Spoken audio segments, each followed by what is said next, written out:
पहलगाम दहशतवादी हल्ल्याला एक महिना पूर्ण होत असतानाच एक मोठी बातमी समोर आली.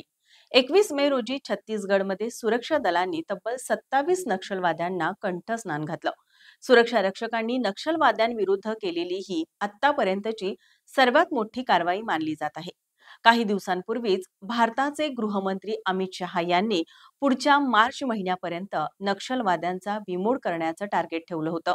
त्या दृष्टिकोनातून देखील ही कारवाई मोठी आहे. नमस्कार, टीव्ही नेक्स्ट मराठीमध्ये मी साक्षी. पाहूयात आजचा स्पेशल रिपोर्ट. 27 नक्षलवाद्यांचा खात्मा केला म्हणून ही कारवाई मोठी होत नाही, तर या कारवाईवेळी एक असा माओवादी मारला गेलाय ज्यामुळे या कारवाईला एक विशेष महत्त्व प्राप्त झालंय. या माओवाद्याचं नाव आहे नंबल्ला केशवराव उर्फ बसवराजू. याच बसवराजूवर भारत सरकारनं तब्बल 1 कोटीचं इनाम ठेवलं होतं. हा बसवराजू माओवादी कम्युनिस्ट पार्टी ऑफ इंडियाचा जनरल सेक्रेटरी होता. आज आपण याच बसवराजू बद्दल जाणून घेणार आहोत. माओवाद्यांनी 2018 मध्ये एक प्रसिद्ध पत्रक काढलं होतं. यात मुपल्ला लक्ष्मणराव उर्फ गणपती यांनी जनरल सेक्रेटरी पदाचा त्याग केलाय. प्रकृतीच्या कारणामुळे ते हे पद सोडत आहेत असं सांगण्यात आलं. त्यांची जागा आता नंबल्ला केशवराव उर्फ बसवराज घेणार अशी देखील घोषणा करण्यात आली. माओवाद्यांचा लष्करी कमांडर आता जनरल सेक्रेटरी झाला होता. गेल्या 25 वर्षापासून गणपती हा माओवाद्यांचं नेतृत्व करत होता. त्यानं 12 वर्ष सीपीआयचं आणि 13 वर्ष पीपल्स वॉरचं प्रमुख पद सांभाळलं होतं. तसं पाहायला गेलं तर 2017 मध्ये बसवराजूनं नक्षलवाद्यांचे नेतृत्व आपल्या हातात घेतलं होतं. मात्र याची अधिकृत घोषणा ही 2018 मध्ये करण्यात आली. त्यापूर्वी बसवराजू हा माओवाद्यांच्या सेंट्रल मिलिटरी कमिशनचा कमांडर इन चीफ होता. हे 2 नंबरचं पद होतं.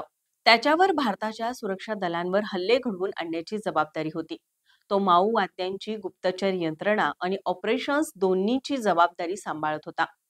सीपीआय माओवादी संघटनांचा तो पॉल्यूट ब्युरो म्हणजेच थिंक टँकचा एक सदस्य होता. नक्षलवादाशी लढणाऱ्या सुरक्षा दलांच्या नजरेत तो हिंसक, क्रूर नक्षलवादी होता. या बसवराजू हा मूळचा आंध्र प्रदेशचा. त्याचा जन्म श्रीकाकुलम येथील जियानापेटा येथील एका सर्वसाधारण कुटुंबात झाला. अभ्यासात चांगला असलेल्या बसवराजूनं वारंगल येथील रिजनल इंजिनिअरिंग कॉलेजमधून बीटेकची डिग्री घेतली. इतकंच काय, बसवराजूनं अभ्यासाबरोबरच खेळात देखील चुणूक दाखवली होती. त्यानं व्हॉलीबॉलमध्ये राष्ट्रीय स्तरावर आंध्र प्रदेशचं प्रतिनिधित्व केलं होतं. मात्र कॉलेजमध्येच तो डाव्या विचारसरणीच्या विद्यार्थी चळवळीशी जोडला गेला.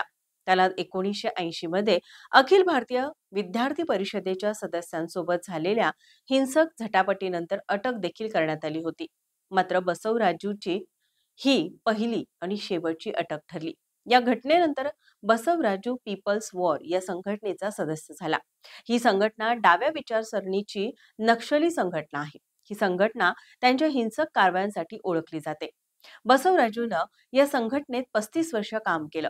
त्यानंतर ही संघटना सीपीआय माओवादी संघटनेत विलीन झाली. भारतीय गुप्तचर यंत्रणांनी दिलेल्या माहितीनुसार बसवराजू हा 6 फूट उंच गोऱ्या रंगाचा होता. तो अबुझमाड ओओबी झोन कमिटी एरियामध्ये राहत होता. त्याच्याकडे कायम AK-47 रायफल असायची. या बसवराजूची जडणघडण ही गणपती यांच्या मार्गदर्शनाखाली झाली होती. त्यानंच बसवराजूंना नेतृत्वाचे धडे दिले होते. बसवराजूवर 2 कोटींचं इनाम होतं, तर गणपतीवर 3 कोटी रुपयांचं इनाम होतं. बसवराजूचा मेटॉर गणपती हा माओवादी चळवळीत येण्यापूर्वी एक शिक्षक होता.